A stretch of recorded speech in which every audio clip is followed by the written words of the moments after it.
Assalomu alaykum barchaga do'stlar. Bugun O'zbekiston milliy terma jamoasi Bunyodkorda Venesuela bilan bahs olib boradi va ushbu o'yin O'zbekiston vaqti bilan soat 19:00 da start oladi.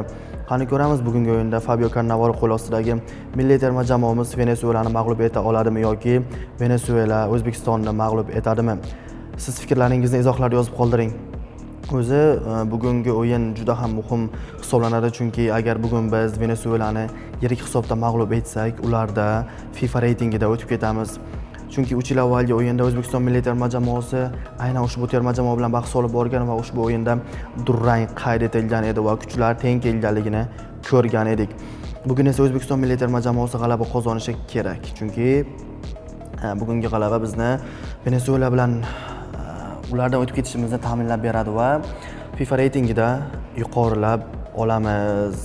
Adashmasam, ushbu o'yin mart oyidagi oxirgi o'yinimiz hisoblanadi. Shundan keyin yozda Gollandiya bilan o'yinimiz bor. Qani ko'ramiz, bugungi o'yinda milliy terma jamoamiz qanday natija qayd etadi.